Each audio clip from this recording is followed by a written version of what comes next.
আসলে যে তোমার খালাতো ভাই ইসমাইল মারা গেছে খালাতো মোটরসাইকেল ভাই না, চাচাতো ভাই।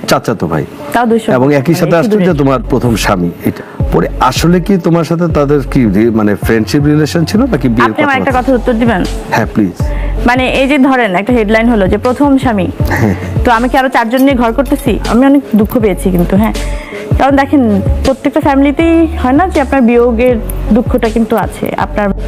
এই প্রথমবার প্রথম স্বামী ইসমাইলকে নিয়ে মুখ খুলেছেন চিত্রনায়িকা পরিমণি। কি বললেন জানতে হলে পুরো ভিডিওটি শুরু থেকে শেষ পর্যন্ত দেখে অবশ্যই আপনার মতামতটি জানিয়ে দিন। কয়েকদিন আগেই সোশ্যাল মিডিয়ায় খবর ছড়িয়ে পড়ে সড়ক দুর্ঘটনায় পরিমণির প্রথম স্বামী ইসমাইল হোসেন মারা গেছেন। এই খবর নিয়ে মিডিয়া অঙ্গনে রীতিমতো তুলকালাম কাণ্ড। ওই সময় নানার প্রথম মৃত্যুবার্ষিকী পালন করতে বরিশালে গিয়েছিলেন চিত্রনায়িকা পরিমণি। আর সেখানেই প্রথম স্বামী ইসমাইল হোসেনের মৃত্যুর খবর পেয়ে হতাশ হয়ে যান চিত্রনায়িকা পরিমণি। এই প্রথমবার প্রথম স্বামী ইসমাইল হোসেনকে নিয়ে চিত্রনায়িকা পরিমণি বলেন ইসমাইল তার চাচাতো ভাই এবং ইসমাইলই তার প্রথম স্বামী। তবে এখনও ইসমাইলকে তার স্বামী উল্লেখ করায় ক্ষুব্ধ হয়ে যান এই চিত্রনায়িকা। এ নিয়ে আক্ষেপের সুরে চিত্রনায়িকা পরিমণি বলেন প্রথম স্বামী বলতে কি বোঝায়? আমি কি এখনো তার সাথে সংসার করছি? সে আমার প্রাক্তন স্বামী।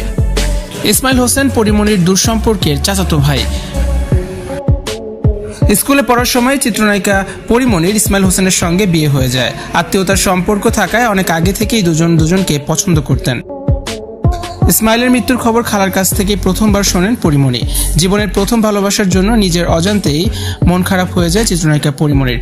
ইসমাইলের বাবাকে নিয়ে তার কবর জিয়ারত করতে যান চিত্রনায়িকা পরিমণি। বলেন সবকিছুর ঊর্ধ্বে ইসমাইল আমার আত্মীয়, আমাদের পারিবারিক কবরস্থানেই ওর কবর হয়েছে।